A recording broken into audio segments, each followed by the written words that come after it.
할렐루야. 네, 오늘도 아름다운 교회 예배 나오신 여러분들을 주님의 이름으로 환영하고 축복합니다.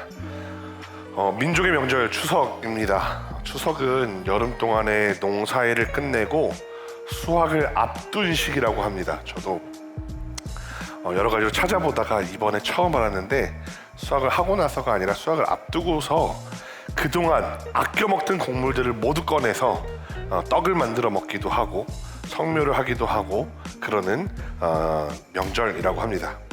그런데 추석 하면 떠오르는 인사말이 있습니다. 더도 말고 덜도 말고 한가위만 같아라입니다. 맛있게 차려진 음식 그리고 넉넉해진 인심, 가족들의 행복한 웃음을 보면서 하는 말입니다. 여러분들의 나날이 매일매일 행복으로 가득 찬 그런 나날이 되기를 간절히 소망합니다. 네, 오늘 말씀은 이런 행복한 명절과는 상반되게 조금 비극적인 이야기입니다. 여러분 최근에 유행하고 있는 전 세계적인 유행이죠. K-팝 데모넌터스에 대한 외국인들의 반응 영상이 제 유튜브 알고리즘에 종종 나옵니다.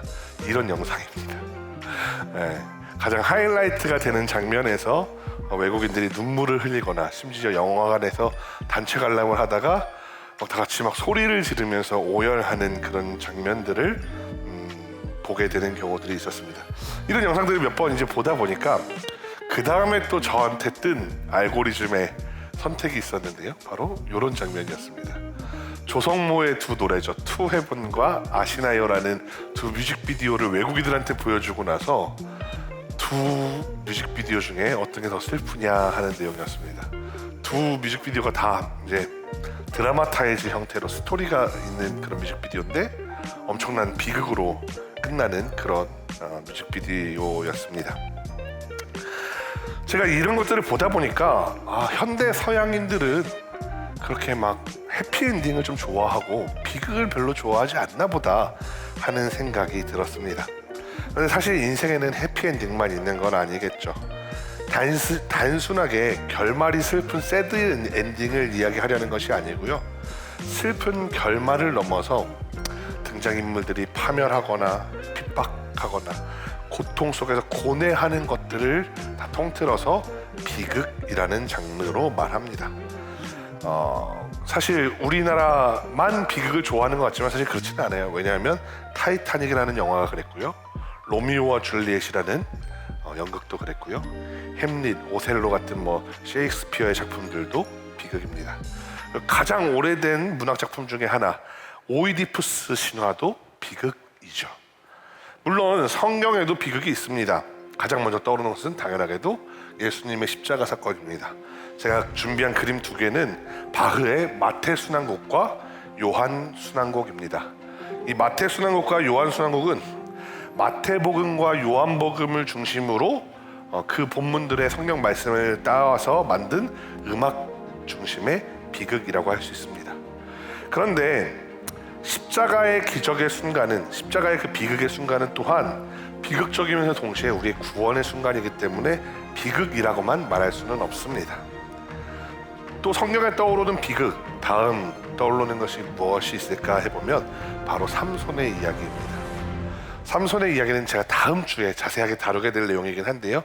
삼손이 사랑하던 여인에게 속아서 이제 최후를 맞이하게 되는데 그 최후에 다시 하나님의 능력을 힘입어 복수하게 되는 장면, 동기어진 한다고 그러죠. 그런 장면으로 끝이 납니다. 따라서 삼손의 이야기도 비극이기는 하지만 마지막에는 역전하는 것 같은 모습을 보여주기도 합니다. 그런데 오늘 입다에 대한 이야기는 완전한 비극으로 끝이 납니다. 오늘의 주인공은 입다입니다. 그런데 그 입다가 사사기 11장 1절 2절 말씀에 보니까 이렇게 되어 있습니다. 길르앗 사람 입다는 큰 용사였다. 그런데 그 입다가 어떤 사람이냐? 기생이 길르앗에게서 낳은 아들이었다. 그러니까 기생의 자식인 거죠. 근데 그 남편이 사실은 본처가 따로 있었어요. 길르앗의 아내도 그의 아들들을 낳았는데 그 아내의 아들들, 그러니까 본처의 아들들이 자라면서 입다를 쫓아냈습니다. 그에게 이르되 너는 다른 여인의 자식이니 우리 아버지의 집에서 기업을 잊지 못하리라 한지라 라고 되어 있습니다. 우리식으로 따지면 홍길동 같은 존재입니다. 그래서 결국 입다는 쫓겨나는데요. 쫓겨나고 나서 시간이 한참 지납니다. 그러고 나서 암몬 자손과 이스라엘 사이에 전쟁이 벌어집니다. 그러자 길르앗의 장로들이 입다를 찾아옵니다. 우리들의 장군이 되어서, 대장이 되어서 암몬을 무찔러 달라라는 요청이었습니다. 그리고 이 길르앗의 장로들은 입다에게 네가 암몬을 무찔러 주기만 하면 우리 길르앗의 지도자의 자리를 약속해 줄게 라고 하면서 입다를 데리고 옵니다. 이어서 사사기 11장 13절부터 27절까지를 보면은 입다가 암몬 왕하고 이제 외교전을 벌이는 장면이에요. 암몬 자손의 왕이 먼저 와서 이릅니다. 지금 이스라엘이 점거하고 있는 땅 중에 아르논, 야복, 요단이라는 땅 있지? 그거 우리 거야. 니네가 불법 점거하고 있는 거 돌려줘 라고 말합니다. 그러니까 입다는 이에 대해서 역사적 사실로 반박합니다. 이렇게 이야기해요. 너희의 주장은 사실이 아니야. 출애굽 역사를 들려줄게. 잘 들어봐. 에돔과 모압에게 길을 빌려달라고 했는데 그들이 빌려주지 않아서 우리가 그 넓은 광야를 돌아가지고 왔어. 그리고 가나안으로 들어오려고 할 때 아모리 족속의 왕 시온에게 길을 비켜달라고 했는데 아모리 족속의 왕 시온이 길을 내주지 않는 것뿐만 아니라 심지어 그들이 이스라엘을 공격했어. 그래서 아모리와 전투한 다음에 우리가 아르논, 야복, 요단을 점거한 거야. 그리고 만약 이게 아모리 족속의 땅이 아니라 너희 암몬 족속의 땅이었다고 치자.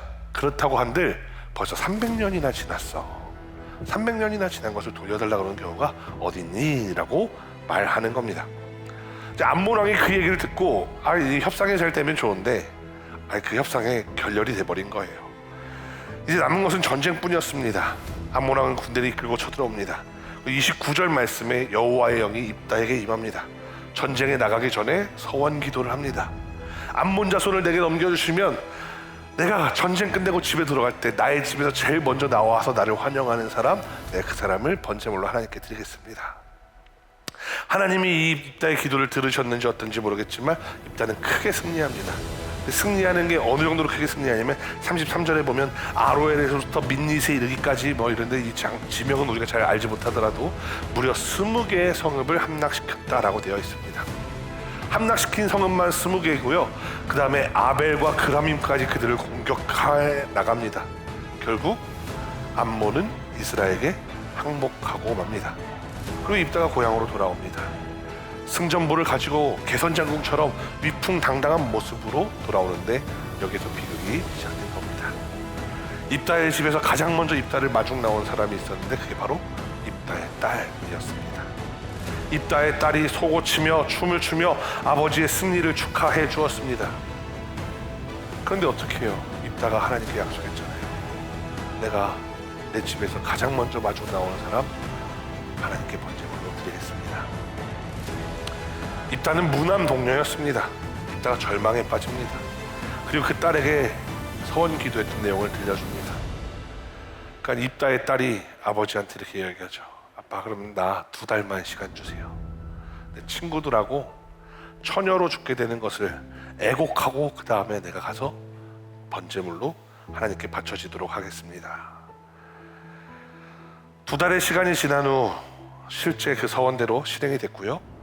그리고 그것이 얼마나 슬픈 일인지 이스라엘의 전통에는 입다의 딸을 위해 나흘씩 슬퍼하는 전통이 생겼다라고 합니다.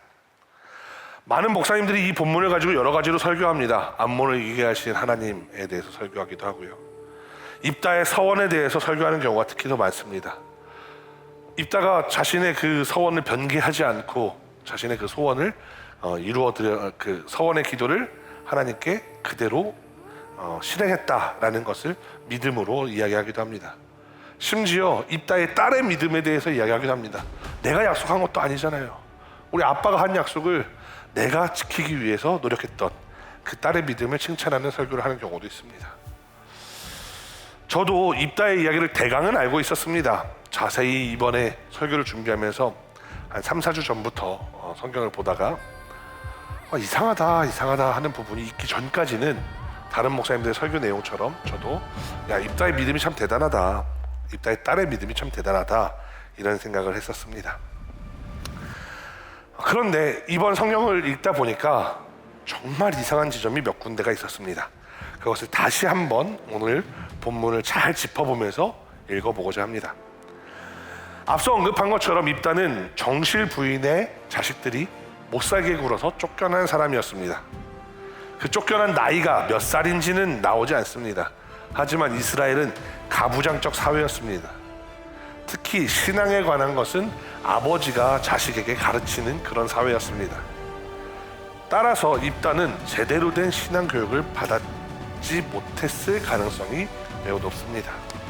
그리고 입다는 오늘 본문에 보면 3절 말씀인데요, 잡류가 그에게로 몰려들어 함께 했다라고 되어 있습니다.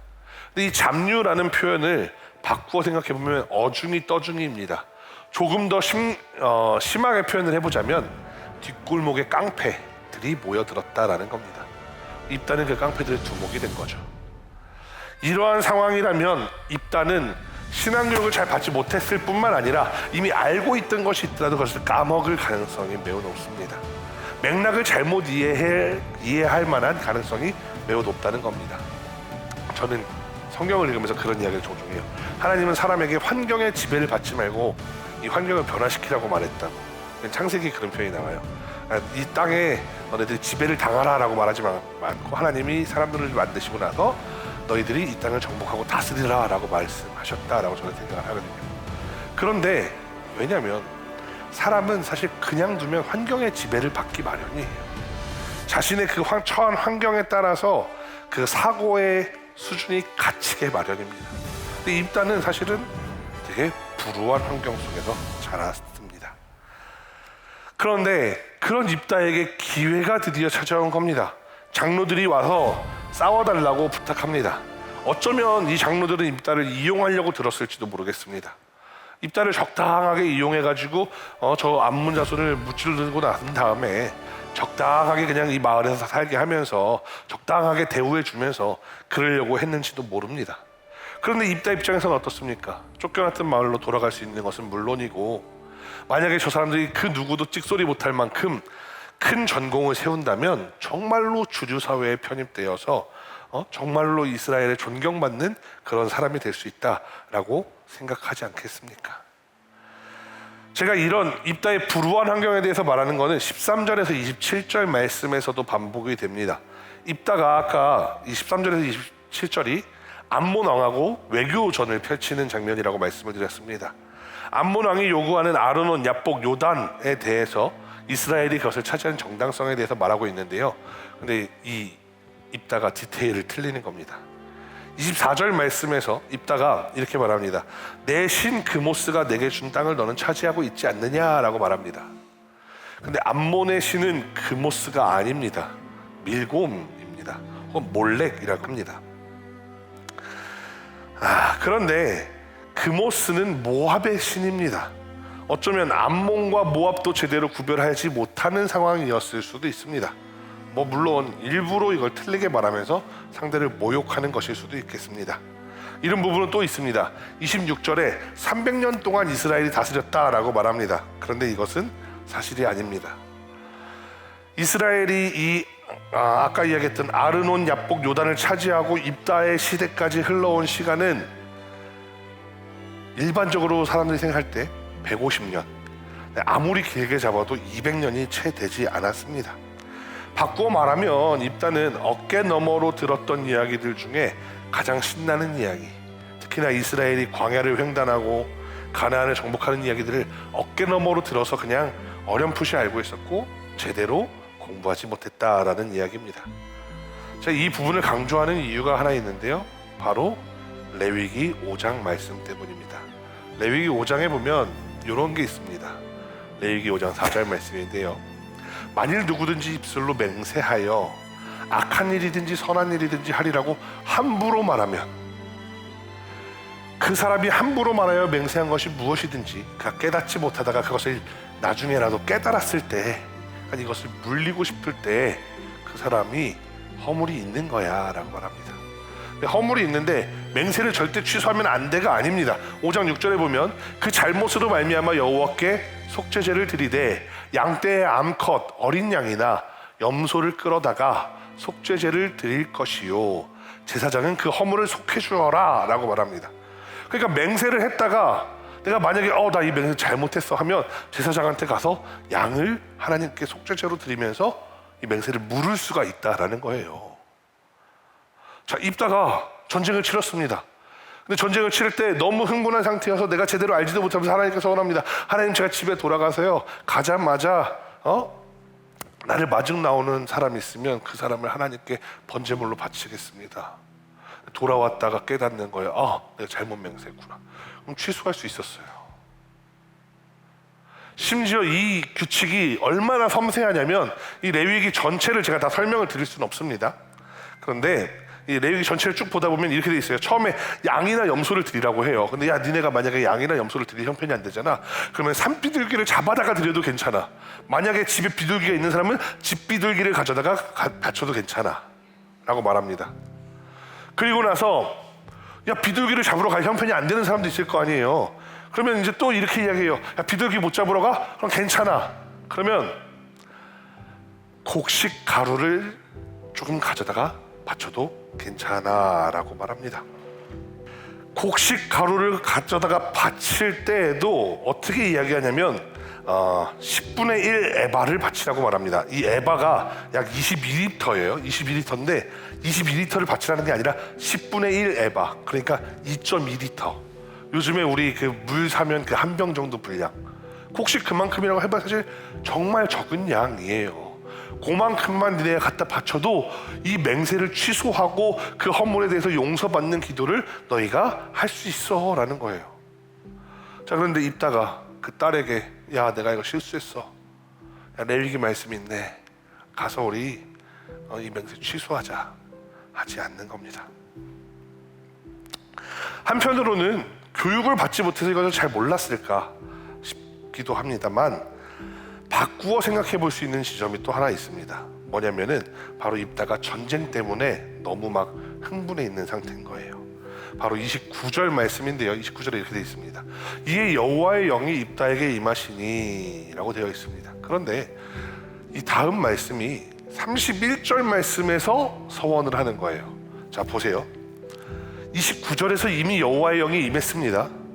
그럼 이제 가서 맞서 싸우기만 하면 됩니다. 여호와의 영이 임했으니까 하나님이 나에게 승리도 주시겠구나 확신을 가지면 됩니다. 그런데 31절 말씀에 하나님, 저희가 승리하게 하시면 제가 이렇게 하겠습니다 라고 말하는 겁니다. 입다가 승리를 의심했을 수도 있고요, 혹은 전쟁 때문에 너무나도 이렇게 흥분이 되어 있는 상태이다 보니까 제대로 된 판단을 내리지 못했을 수도 있습니다. 제가 이 상황이 제대로 된 판단을 내리지 못하는 상황 판단 능력이 흐려진 상황이라고 생각하는 이유가 하나 더 있는데요. 입다의 기도 내용이 이겁니다. 제가 집에 갔을 때 누구든지 가장 먼저 마장 나오는 사람을 하나님께 바치겠다라는 겁니다. 그런데 34절 말씀에 보면 입다는 무남 동료였다고 되어 있어요. 아무리 전쟁 중에 내가 맹세를 한다 하더라도 우리 집에서 나를 마중 나오는 사람이 내 아내 아니면 내 딸이라고 생각하지 못했을까요? 라는 겁니다.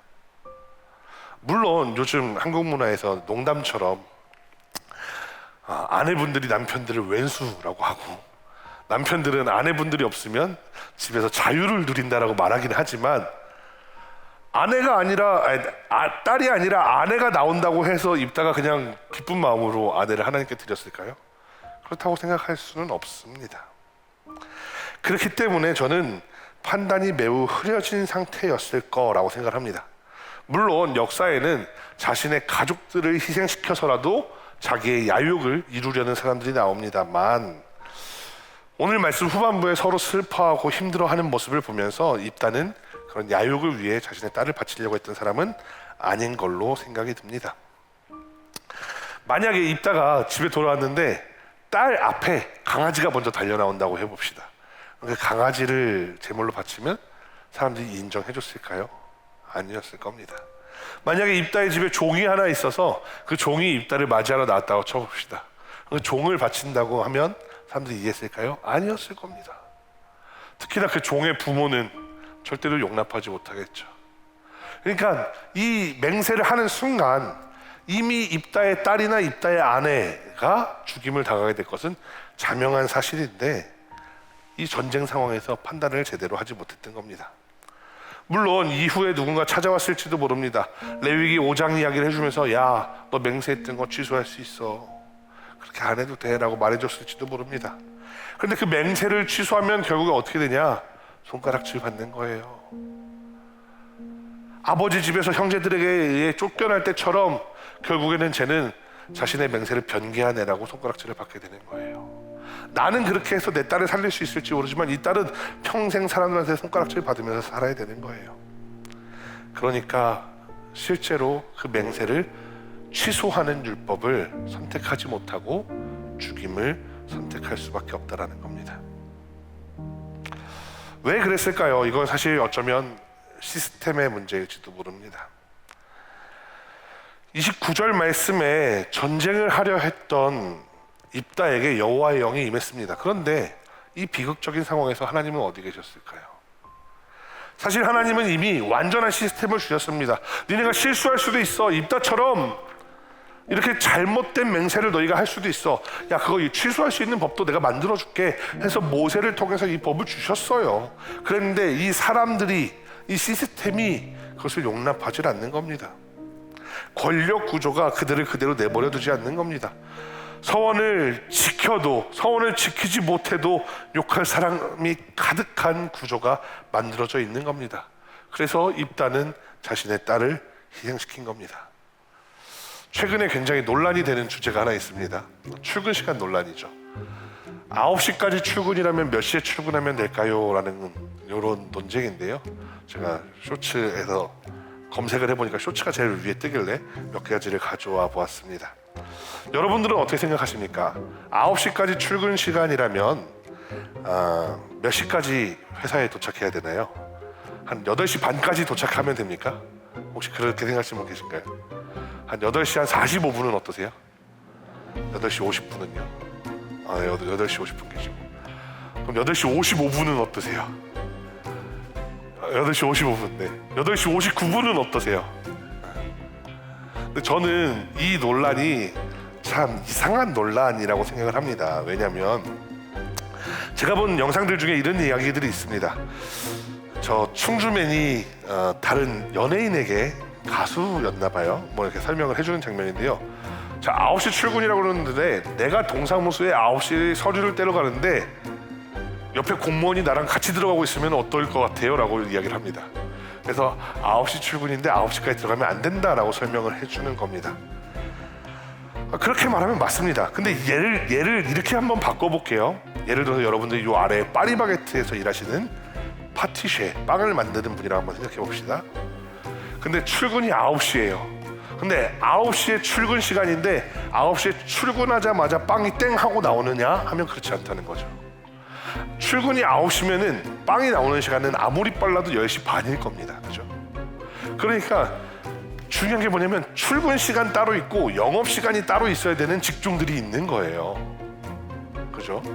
그리고 심지어 출근 시간 따로 있고 근무 시간 따로 있고 영업 시간이 따로 있는 직종들도 있어야 될 겁니다. 예를 들어서 방진복, 그런 옷을 입어야 되는 그런 연구원들이 있다고 한번 해봅시다. 그 사람들이 아무리 옷을 빨리 갈아입고 뭐 하고 내 그런 것들 다 한다고 해도 5분 안에 가능할까요? 저는 최소 그분들은 한 15분, 20분 걸릴 것 같아요. 그러면 그분들은 20분 전에 회사에 도착해야 되는 게 출근 시간이죠. 그럼 옷을 갈아입고 업무 준비 시간이 있고 근무 시간이 또 따로 있죠. 근무 시간이 있고 나면 다시 퇴근 준비하는 시간이 있고 퇴근 시간이 있는 거죠. 그러니까 저 논란이 말이 안 되는 게 출근 시간과 근무 시간과 영업 시간이라는 세 가지 개념을 출근 시간이라는 단어 하나로 퉁쳐놓고 나서 그거에 대해서 경험해 본 적 없는, 아직 사회 경험이 없는 사람들을 바보 취급하고 있는 거라니까요. 말이야 맞죠. 저 충주맨님이 이야기하는 것처럼 야 9시에 내가 서류 떼러 가는데 공무원이 나랑 들어가고 있으면 너는 기분 안 상하겠냐? 라고 말이야 맞죠. 예를 들어서 병원에 가는데 병원이 9시에 문을 엽니다. 근데 9시에 가서 내가 접수를 하려고 했더니 잠깐 기다리시래요. 나 컴퓨터도 아직 안 켰대요. 그러면 기분 나쁜 게 맞죠. 그러면 출근 시간이 따로 있어야 되고 영업 시간이 따로 있어야 되고 근무 시간이 따로 있어야 된다는 거죠. 당연한 거잖아요. 그죠? 근데 제가 이 얘기를 왜 하냐면 저 이야기를 비판하려는 게 아니고 저게 가지고 있는 시스템이 그래요. 쟤네들 뭐라 그래? 내가 틀린 말 한 거 아니잖아. 말이야 맞다니까요. 근데 내가 틀리지 않았다고 해서 상대방을 비난하거나 상대방을 웃음거리 삼으려고 해서는 안 된다는 거예요. 예를 들어서 한번 생각해 볼게요. 이런 거예요. 입다의 사례로 한번 생각해 보겠습니다. 야, 너 누가 너한테 칼 들고 협박했냐? 네 딸 가지고 서원하라고? 아무도 그렇게 얘기한 사람 없잖아. 네가 한 거잖아. 야, 그리고 그 맹세를 어겼을 때 니네가 그렇게 되는 거, 야, 레위기 5장에 있잖아. 근데 네가 선택 안 한 거잖아. 그러니까 이게 권력 구조에서 오는, 내가 더 많이 알고 더 적게 하는 것 때문에 오는 그런 상황이라는 거죠. 그러니까 바꿔 얘기하면 이런 거예요. 사실은 우리 인종차별이나 뭐 그런 문화에 대해서 우리가 차별을 가지는 것도 비슷한 건데요. 내가 많이 알지 못하기 때문에 그들을 차별하게 될 때가 있어요. 근데 이걸 많이 공부하다 보면 그들을 차별하지 않게 될 때가 있다라는 거예요. 근데 그거를 잘 알지 못하는 사람에게, 입다 같은 사람에게, 흥분했던 사람에게, 교육을 제대로 받지 못했던 사람에게 너 그렇게 하면 안 돼. 넌 그렇게 하면 나락가는 거야. 똑같잖아요, 구조가. 아직 사회 경험 없는 사람들한테, 아직 일반 회사 다녀본 적도 없는 사람들한테 야, 9시 출근이면 어떡할래? 몇 시까지 갈래? 라고 말해놓고 그렇게 하면 안 되는 거야 라고 무안을 주고 손가락질하는 구조입니다. 사실 입다의 때만 있었던 거 아니고요. 저런 논란에만 그런 게 있는 거 아니에요. 교회도 똑같습니다.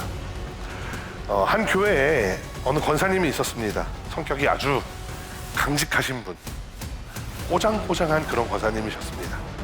근데 가끔 교회에 새신자가 오는데 이 권사님 때문에 교회를 다시 떠나시는 분들이 덜어 있는 겁니다.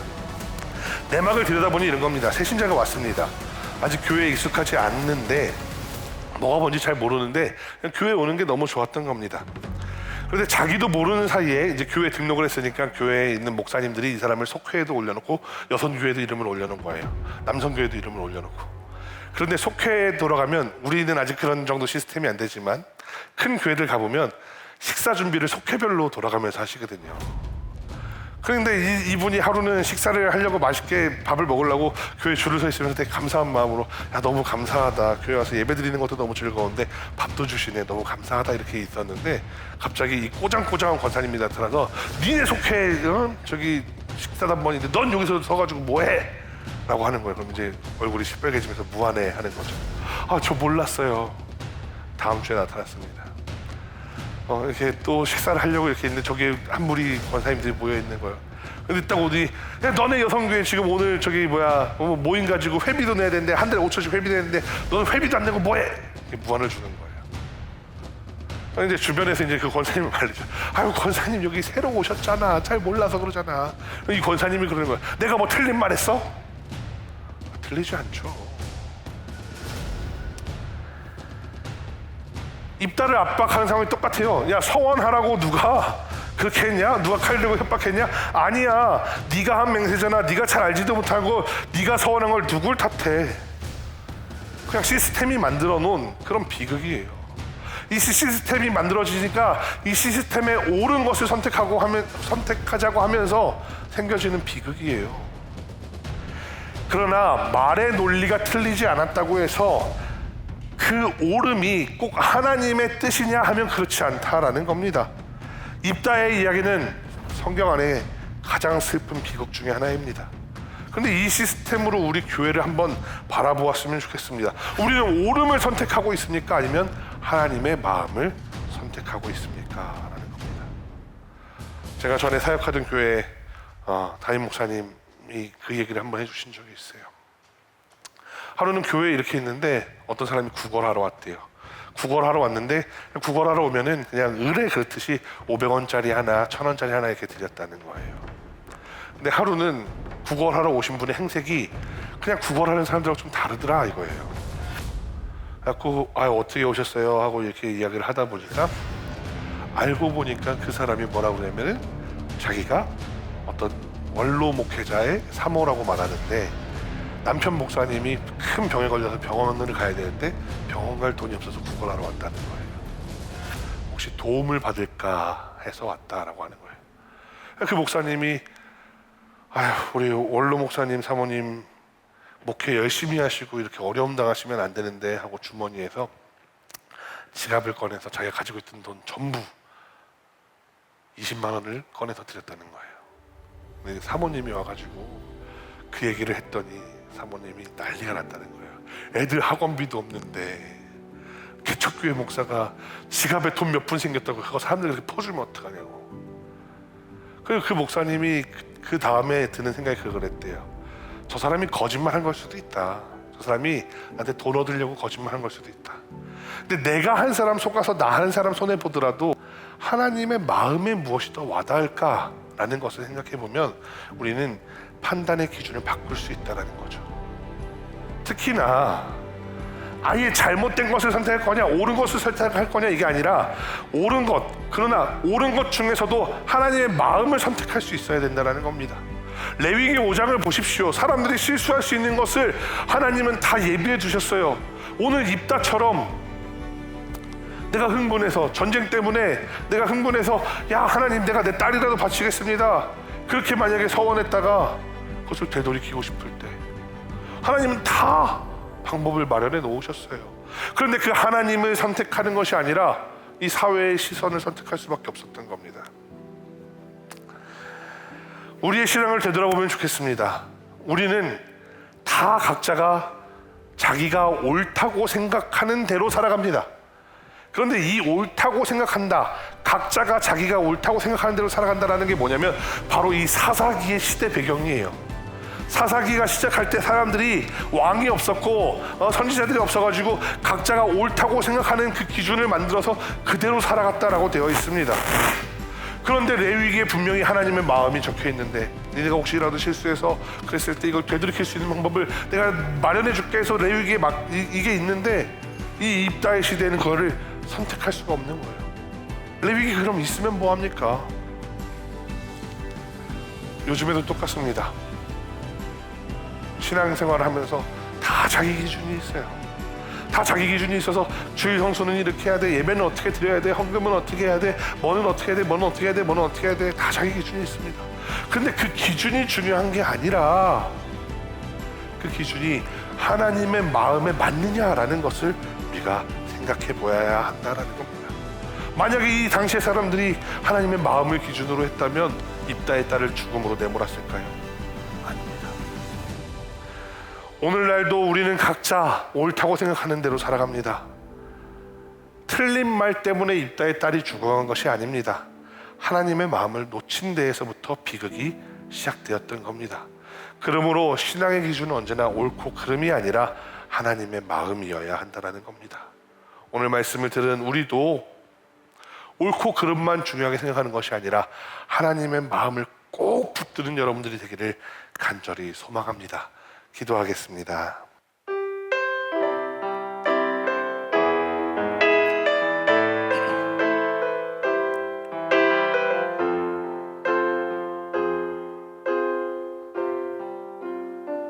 아버지, 당신의 마음이 있는 곳에 나의 마음이 있기를 원해요. 아버지, 당신의 눈물이 고인 곳에 나의 눈물이 고이길 원해요. 아버지, 당신이 바라보는 영혼에게 나의 두 눈이 향하길 원해요.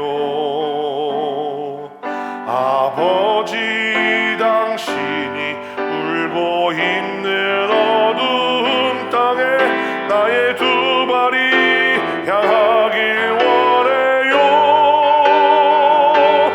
나의 마음이 아버지의 마음 알아.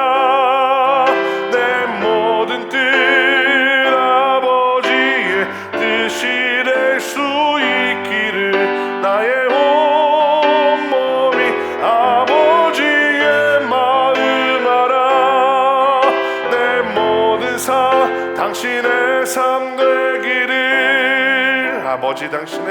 아버지 당신의 마음이 있는 곳에 나의 마음이 있기를 원해요. 아버지 당신의 눈물이 고인 곳에 나의 눈물이 고이길 원해요. 아버지 당신이 바라보는 영혼에게 나의 두 눈이 향하길 원해요. 아버지 당신이 울고 있는 어두운 땅에 나의 두 발이 향하길 원해요. 나의 마음이 아버지의 마음 알아. 내 모든 뜻 아버지의 뜻이 될 수 있기를 나의 온 몸이 아버지의 마음 알아. 내 모든 당신의 삶 되기를 나의 마음이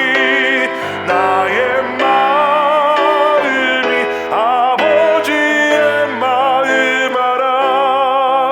내 모든 뜻 아버지의 뜻이 될 수 있기를 나의 온 몸이 아버지의 마음 알아. 내 모든 당신의 삶 되기를.